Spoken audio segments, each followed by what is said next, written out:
So we've got some kind of exciting Stark Future news that I am really stoked about, and I hope that you are too.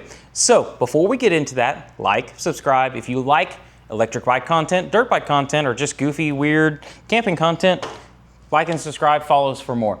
But so into the news that they released today, they released a roadmap video, and it was a long talky video. It's just, kind of jibber jabber, but Spark Notes. So first things first that they're talking about bringing out is a Supermoto. They've confirmed the Supermoto.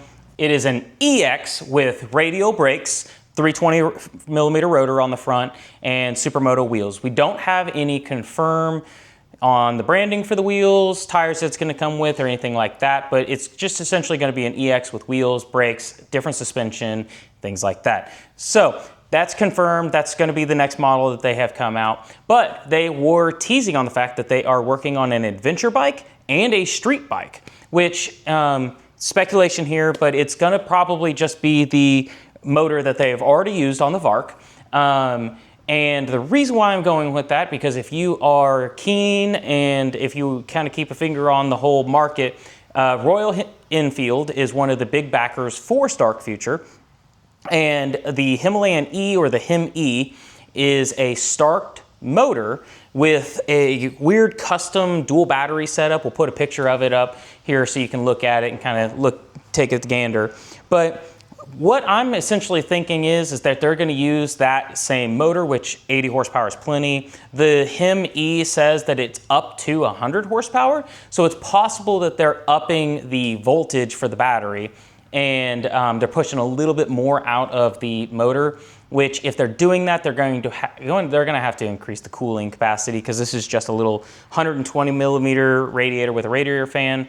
So my assumption is they're going to put a proper size radiator with probably 2 fans, and they're going to do a custom battery setup. So they have said that they are going for fast charging, and in the time that you can drink a cup of coffee, and it'll have enough range before you have to go piss. Taken from the video. But I'm assuming that they probably can pull off probably about 120 to 150 miles of range. And realistically, if this bike is 260 pounds and the battery itself weighs around 90 of that, if they double that, and they're just talking about a 350 pound bike, that is going to be a strong competition for something like a Tenere. It's going to be faster than a Tenere, and off-road riding, the Tenere has around that much range.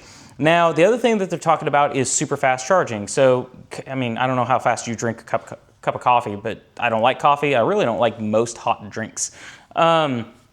But if you're talking about that, let's just hypothetically say we're talking about 15 minutes. So that would have to be above level 2 charging, and we'd be talking about CCS, which is essentially direct charging. You could get off in the weeds because it's mixed AC-DC, but realistically we're talking about a DC charging station. So using something like an EV charger, like a car. So they must be talking about doing an integration. There's a lot of stuff in the North American continent that's common. There's some bikes that can use an adapter and they can plug in that way. So my assumption is they're talking about doing that. A level 2 charger at a house can realistically handle in the realm of 10 kilowatts, 15 kilowatts. That seems to be about the going rate. And if we're already charging at 3.3 kilowatts, then if we're talking about hypothetically double the battery, and it's taking roughly an hour 45 to charge this battery, you're going to be talking about 3 hours to charge double the battery at that 3.3. So you're going to have to be talking about close to 10 kW in just wattage to charge it. But they're also talking about making a street bike, and it's realistically probably going to be using the same platform as their adventure bike. They kind of hinted at it, but the other cool thing is they're talking about a free ride bike, and they kind of mentioned that they're going to try to attack the 85 market, which none of the electric brands have really made a strong showing. I know some people would argue that Alta Sigma Sur-Ron, things like that. They kind of are like a replacement for some of that, but that's just a play bike. I don't really consider those a competition bike unless they are heavily modded, like an Ultra B that's heavily modded. Then I believe that to be a competition bike. But that'd be super cool because they're also talking about attacking the Asian market for like scooters and those kind of upright bikes. They're trying to make a very cost-effective bike, and they're probably going to use that same motor platform, likely the same battery platform for the 85 competitive bike.